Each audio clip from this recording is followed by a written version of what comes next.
All right. Hey, everybody. Welcome to my take on the new moon and Mars direct. Astrological oddities and events for February 23rd through March 1st, 2025. Ready to learn some astrology? Let's go. Let's do this, okay? So here we have our new moon with Mars direct. Now, a whole bunch of stuff is happening this week. It's going to be quite complicated. But let's talk about the new moon in Pisces, okay? That's when that moon is in that dark spot. It's going to happen on the 27th, which is this Thursday. New moons are about new intentions and new beginnings. This is the moon of the dream weaver. Tap into this vibe and you'll be growing and glowing. This moon can take you to some really far off places that are deep inside of you. The emphasis here is on the weaving, not the dreaming. Action is going to definitely be required. So this week is yet another reminder that astrology is a powerful tool that can be used to help you understand the unseen, explore the uncharted, and harness the powerful ebbs and flows of the universe. Mars, seen by many as the bad boy of the zodiac, is direct on Sunday. That's this Sunday. That's going to be today when this video comes out. This is going to be very helpful, and it's also... This is contrary to what others usually say about Mars, right? Mars is considered a malefic. Mars has depends on what astrology you particularly pay attention to, right? This is going to be helpful. Their tunes may be changing. I've heard some of them changing, right? I got to tell you, though, I was the first to seize upon this way back in September of 2024 with that first Mars-Pluto opposition. I saw it coming, and I knew that it was going to be 3 times. It was going to repeat 3 times. We've already been through the second one. The first one was a doozy, right? So now we're actually looking forward to what else we can possibly have going on, okay? So let's talk about this. The week begins with Mercury and Mars trine. Mars is stationary. Yep, a lot of power, right? Just whoop, whoop, whoop. Venus is going to be doing the same thing on Thursday, stationary, that heavy Venusian vibe in Aries. And we've got a definite change in our thoughts on that, okay? The bad girl is going to come back as something that's going to be transformative and life-changing for all of us. Only because, once I relate this to my personal experience 8 years ago, because remember, it's an 8-year cycle, and Venus repeats in within a degree of the spot where she was last retrograde 8 years ago. Very profound for me, and very profound for you because you're watching this. Spoiler alert, right? Now, we have a full 5 days, okay? Look, Mercury has plenty of time to hear Mars' message, okay? What's the next big idea? What does it involve? There's some interesting stuff there, right? Now, Venus, going to be retrograde on Saturday. We're going to have 5 full days with no planets retrograde between Sunday and Saturday.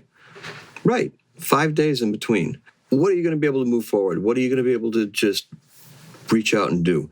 That Venus retrograde thing, that's not bad. That Mars going direct thing, not bad at all. It can be very bellicose and it can be misinterpreted by a lot of people. We don't want to do that. We're going to take our approach and we're going to take it slow and we're going to let it grow. We're going to go back and redo some of the things that we had a chance to do before, to attempt before. And this is going to allow us to actually do this better, okay? Now, let's talk about this. We're going to, look, the energy this week, pretty plentiful, pretty powerful.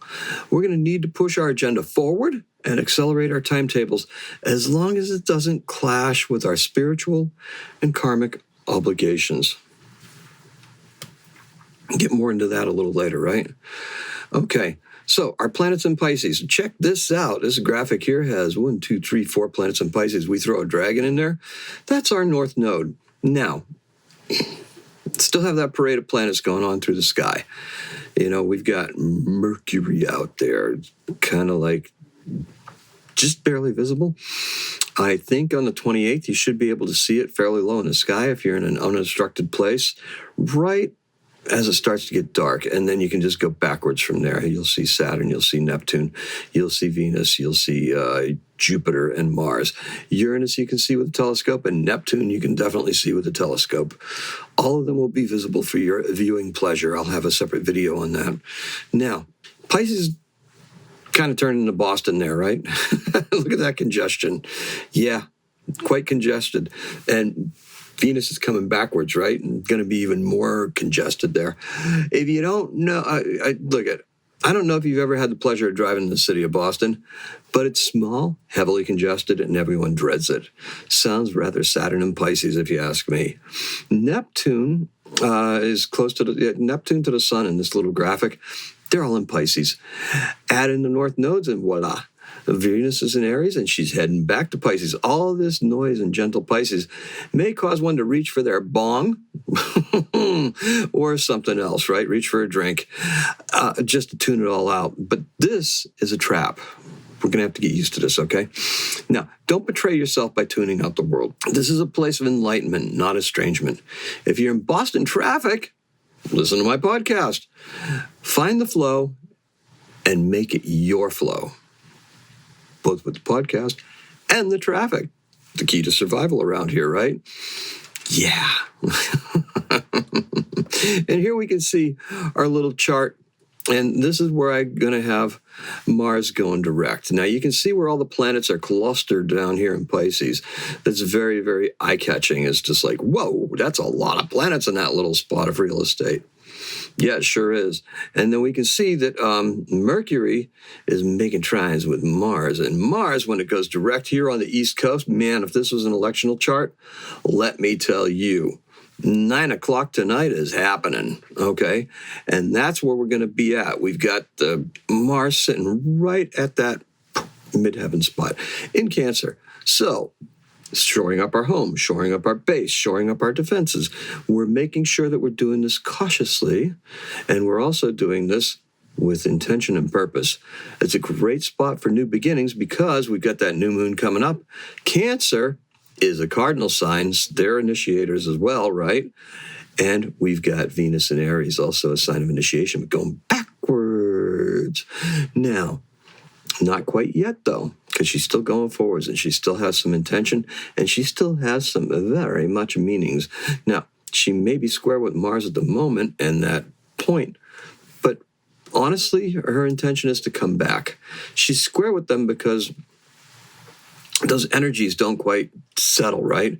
Venus wants to move forward. She wants to do something that's going to be very important and changing, right? Because she's going to go retrograde. And this forms one of those petals. We're going to have a whole thing on Venus retrograde and what it means in the cycles and everything. You may already know about it, but you may want to be looking for it. Probably put it out, say, Monday or possibly Tuesday.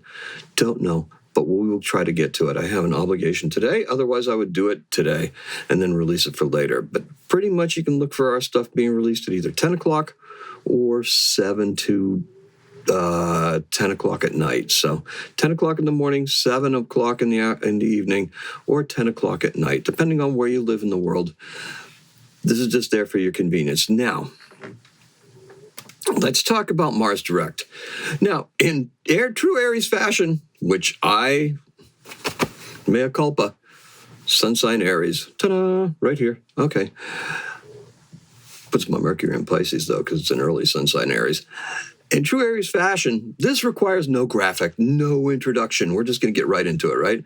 It's going to be in your face almost immediately. And this will be the undoing of some of the more unenlightened folks. Big money is throwing a lot of weight around. Things in the news are going to get even more bellicose and demented. However, this is not our path, okay? Not our path. Leave that for the trolls and the acolytes of mammon, the symbol of corporate greed, greed in general, but definitely corporate greed, definitely the greed of the 1%, the wealth. Most of the planets that we have in our chart are in water signs. This is the wellspring of the past and the seat of our emotions. It's a place of creativity, memory, especially in Pisces, and especially in Pisces, atonement. Yeah. atonement. The North Node is ready to embark on a new karmic journey here. Mars may be direct, but he's direct in Cancer. In his trine with Saturn. Oh yeah, make sure you know your assignment and you're locked right into it, okay? That karmic assignment. What is your assignment? What is your karmic assignment? There's a certain branch of astrology called evolutionary astrology that really holds sway on those nodes and what they do and what they represent. The trine that occurs between Mercury and Pisces and Mars and Cancer tells us that Mars is going to be creating some pretty intoxicating and inspired output. Evocative and emotive themes will begin to attract the spotlight to your efforts. This is for creatives, right? Venus is smoldering and will become white hot as she stations retrograde, her retrograde on Saturday. This is a note. This is a very key point. I want you to pay attention to what the dailies say about that as well. I'm going to have a separate thing on Venus and Venus going retrograde, and I will touch on those themes there as well, or the moon in sextiles and 6 reptiles. As the moon comes out of Capricorn, where she's at right now, she's going to be coming into sextiles with all of the planets and all of the points in Pisces. She's also going to be conjunct Pluto, and she's going to be in a sextile relationship with Venus. Now, these sextiles, let's talk about them because they're kind of powerful, right? This week is going to be full of sexy sextiles, right? Let's call it for what it is. Sexy sextiles. What's going to be happening? What are we looking at? What are we doing? Let's consider this as we move forward. Look at where the moon is at in serious, hardworking Capricorn, right? Now, I just told you about that. She's going to move through the sign of the space goat. Blast of the past, right? That's what the cats used to call Capricorn way back when I first started doing daily-astrocat.com, which incidentally started conceiving of it 8 years ago. Keep that number in mind, okay? The moon represents our reactions and responses as well as our emotions and feelings, right? She's going to be forming a sextile with all those planets in Pisces. Pisces is both creative and empathetic. The moon is motivating us to work with both of these things in mind. Patience, hard work. Yeah, this is really good for the independent artists and the freelancers out there because there are some things that AI just won't be able to fully capture. You are not just needed, your presence is required. Mercury makes us even more personal and mysterious. Be guided by your inspiration. This is what AI says about sextiles and trines. Are you ready? This is a week full of promising sextiles. These supportive aspects get things going, but need to make the most of them. We need to take action and stay focused. What? There's a lot of positive energy in the air this week thanks to those helpful sextiles. But even with cosmic assistance, we need to put in the work to make things happen. You know, kind of what I just said to you, but meh? Yeah. All right. Moving on from comparing what I say to what AI says, or what AI says that I'm trying to say and trying to make it as bland and vanilla as possible. Look, smoldering feelings, sexy sextiles, capture it, do the work, do it responsibly, put your head down, stay focused, right? That's what the space goat's good for, right? Focus, discipline, stay disciplined. The work at hand is creative work. The moon is driving us to think that point through. Now, let's talk about what's going to happen later on in the week, which is Mercury conjunct Saturn. This is going to be a very curious thing because it's going to happen on the 25th. So, 23rd, 25th, okay.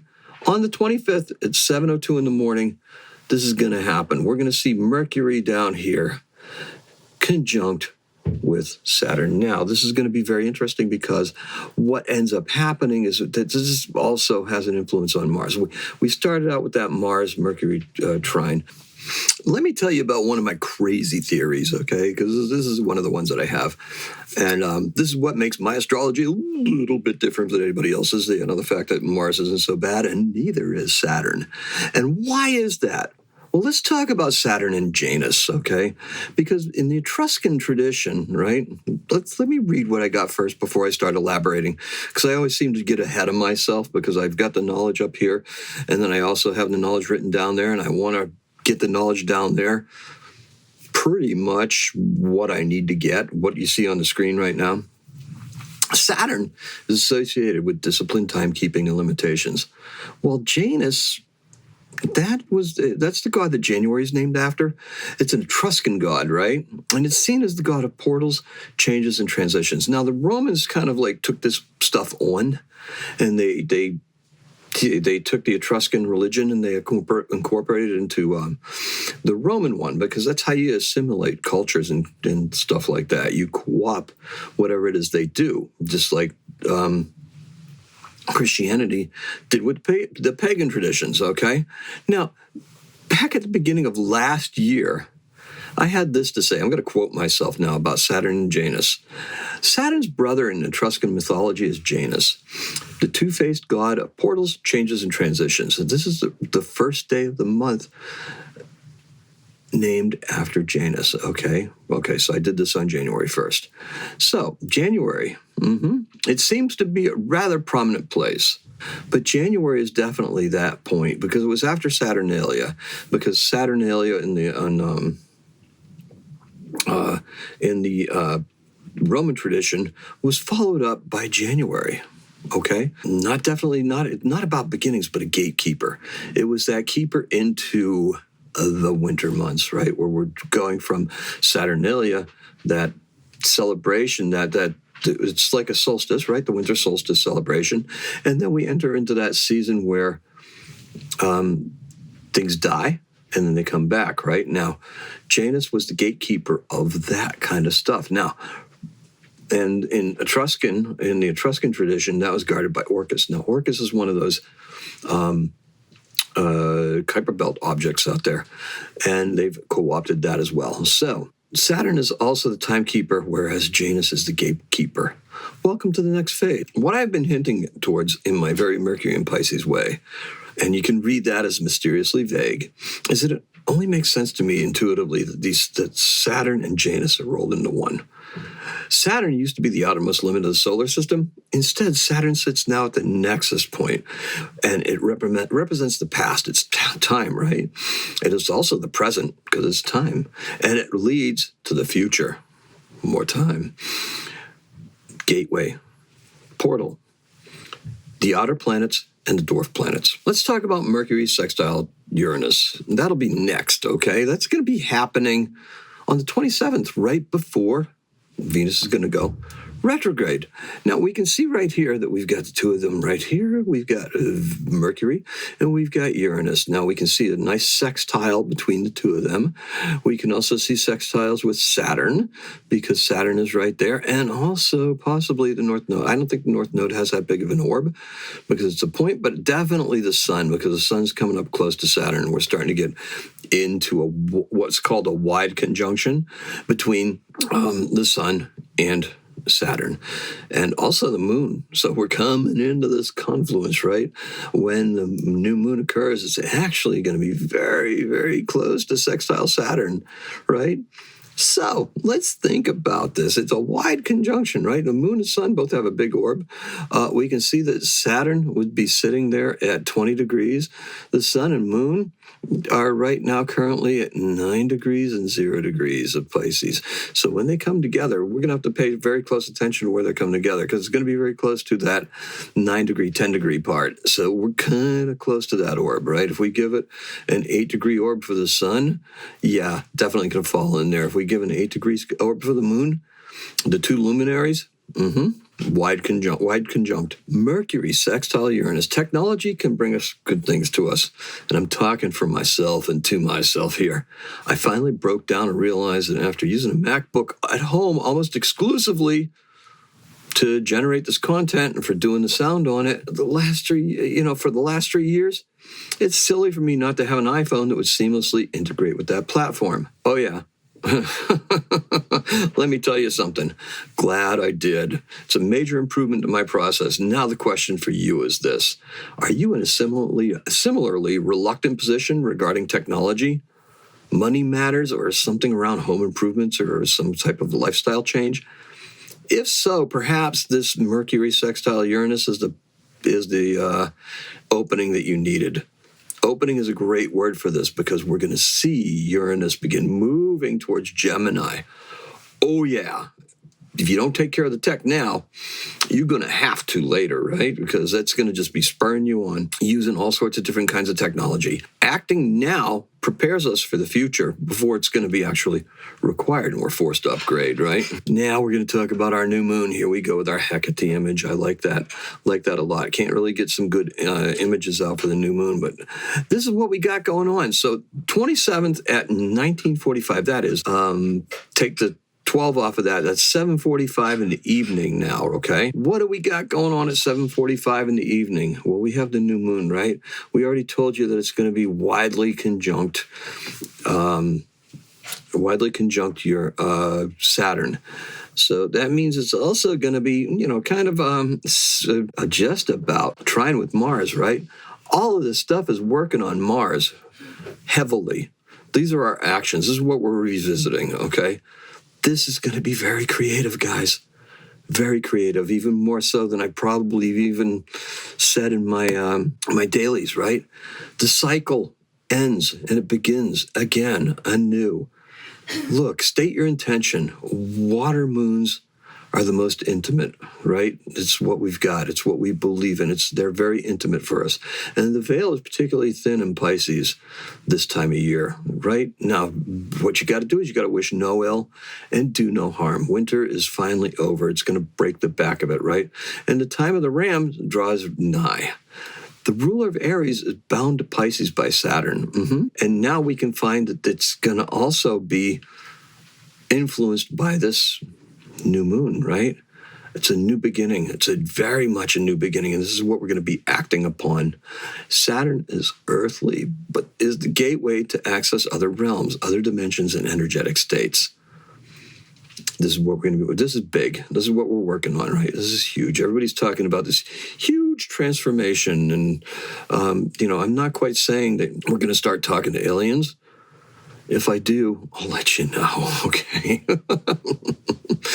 If I do, I'll let you know. If something starts going in the back of my head and communicating to me in some strange language, not even a strange language. Our actions come from this place of magic and spirit. Right, Pisces. The sun, moon coming together in Pisces. This has such a dual meaning, okay? Because Aries is the ruler of Aries. And I always get this confused, and I'm very thankful that nobody's been calling me out on this stuff. Because Mars and Aries, and to me, I'm an Aries, right? Mars is Aries. It's also ruler of Scorpio, but kind of interchangeable. But they shouldn't work like that, and they don't work like that. And there's a reason why they don't work like that, because the planets signify different things than the signs. And the signs are actually, it's about new beginnings and pioneering spirit and just going forward and action and motion and impulsivity and being quick to anger and quick to forgive. That's what Aries is all about. Now, what is Aries, what is Mars going to do with this energy? Well, look, those who wish to do ill, they're going to be exposed, because this is going to go against the compassionate nature of Pisces. These actions that we're doing are creative, gentle. They're not necessarily gentle. They're jarring. They're shocking. It's how great art is produced, right? We're going to do that. We're going to do that in Cancer. We're going to do that with our memories, with our homes, with what we're doing, what we've done so far. We're going to be able to go over, because as Mars covers that shadow period till about 7 degrees of I believe about 7 degrees of Leo. Okay. And then once we come into Leo, it's going to be showtime. And this is going to be a good thing. Okay. This is where we grow and we bring this to everybody to us. You as creatives are going to be doing this. Now, passive Venus is going to meet with Pluto for a second and third time. Oh, yeah. She's going to go back and she's going to be like Pluto and Pluto. Now, younger women, they're going to be moved towards action. They're going to be assisting Venus. Venus will turn down Jupiter's advances for a chance to be closer to Mars, because as she goes back into Pisces, she'll come close to that point where the sun and moon are at right now. Not quite where Saturn is at, really, but on the opposite side. And Venus has a pretty substantial orb, being a benefic. So about 5 degrees would be fair. And she's going to be in a widely conjunct with Mars. So now, with that being said, not even with that being said, but what we're talking about is that the moon is the last chance before the eclipse in Aries, okay? This is going to be the moon's final trip around. She's going to bring this feeling of creativity all around the zodiac to all the houses. So we're going to be feeling this creative impulse and this message of the sun and moon together with Mars being that creative force. And it's going to bring that creativity to all of our signs. It's going to bring all that force and that empathy and that compassion and that willingness to be able to create, to produce some kind of great art all around those signs. The baggage of last fall's eclipse, the nodes, they return to Pisces. That eclipse is going to be in Aries, right? The last chance, that eclipse is going to be in Aries. The nodes are in Pisces, but it's in Aries. And it's very, very much like what a beginning and an ending, right? Nodes in Pisces, but it's going to happen in Aries. Oh, the last hurrah of Aries, but the new karmic journey, right? This is what we're going to be doing. The baggage list of last fall's eclipse, the baggage, that whatever happened, whatever we wanted to get rid of, we should be rid of that. And we got to be prepared to be held accountable for our past actions. Karma, right? The new moon in Pisces can help us prepare for this spiritual. Venus retrograde. Who doesn't have a few regrets, especially where relationships are concerned? This retrograde is where we can review our latest interpersonal interactions with an eye towards making things a little bit better. Maybe the dominatrix you met doesn't want to go to Mardi Gras with you after all. Perhaps the whole idea is for you to go crawling back. Seriously, though, can happen, right, with Venus retrograde? When we review our Taurus and Libra things, this is going to be where we review it. The good life, partnerships, legal actions, legal things, all under review. The bottom line is that this Venus in Aries is not at her best, but it takes action and effort to spice up relationships. It's going to be different, okay? We're talking symbols. We got Mercury in Pisces. There's a symbolic way of this. The Sabian symbol for the first degree of Aries is much different and is much more kinder and caring and just transformative in its nature. That is the beginning of the whole zodiac. That point right there is Venus is going to go back and forth over it. Mercury is going to go back and forth over it. It's transformative, and it's very watery in its imagery. And watery in its imagery, if you think about it, the relationship of the precession of the stars and everything like that, and what sidereal astrology is versus tropical Western astrology, which is what we're practicing here. But sidereal astrology would have you say that, if I was born in the time I was born at, my Aries is actually Pisces because of precession of the stars. This kind of reflects that as well. And honestly, by our interpretations and how we do the modern astrology, there's very much that there's no lines there. There's no hard lines. There's no hard lines for the houses. You can have whatever house system you want, but there's no lines up there. There's no real estate. We haven't divided it up. I'm sure that they will try to find a way to do that, to divide it up and to have, this be sponsored, you happen to be an Aries, you're sponsored by Coca-Cola, right? Something Somebody's going to try to do that. Trust me. This will be something that somebody will try to have a brilliant brainchild to make money off of. However, what we're going to find is that these lines that are blurred are actually going to make us stronger and more. And this is where the transformation comes in. We've got Saturn and Venus that are going to be entering in that transformative state together next year. We're going to have Venus and Mercury going back and forth over it. Mars is the one that's driving that, but Mars is in Cancer, okay? And Mars in Cancer is really, that's another water sign, right? It's transformative. We're going to transform some of our Mars things where Mars is at, but Mars is right now thinking about defensiveness, thinking about plans, thinking about coming through with ideas, good ideas that work with older things that we've done, and ways of making our homes and ourselves better, or stronger, taking care of us emotionally. That's important, taking care of what we are doing emotionally. The last couple of years have felt very kind of impersonal since COVID, because everybody had masks on and we just had this impersonal feeling. And we're getting back to a more personal way of dealing with things on an emotional level that should be ramping things up. And also, as we transform, as we go higher and we get into higher vibrations, then that's where we're going to be heading to, right? Now, let's talk about living lunar life. The new moon in Pisces is all about the beginning and the end of two cycles. It occurs at 9 degrees 41 minutes of Pisces. The Sabian symbol for this degree indicates that this is a point of embarkation. We know where we're heading, and now we have the impetus to outdo the competition. See? Aries and Pisces energies are coming together. The jockey spurs his horse, intent on outdistancing his rivals. Competition, how much more Aries is that? At 9 degrees 41 minutes of Pisces. See, told you, this stuff is coming together in ways that just flow and make sense intuitively to all of us. And let's get into something here, because our best days. What's the best day for creativity, Shane? I just want Carrie asking me that question, right? I'm really liking the quantity and quality of the lunar sextiles with the planets in Pisces. It's a little give and take that's going to take you on quite a journey. Yep, we're going to be working towards it, right? That's how we're going to work.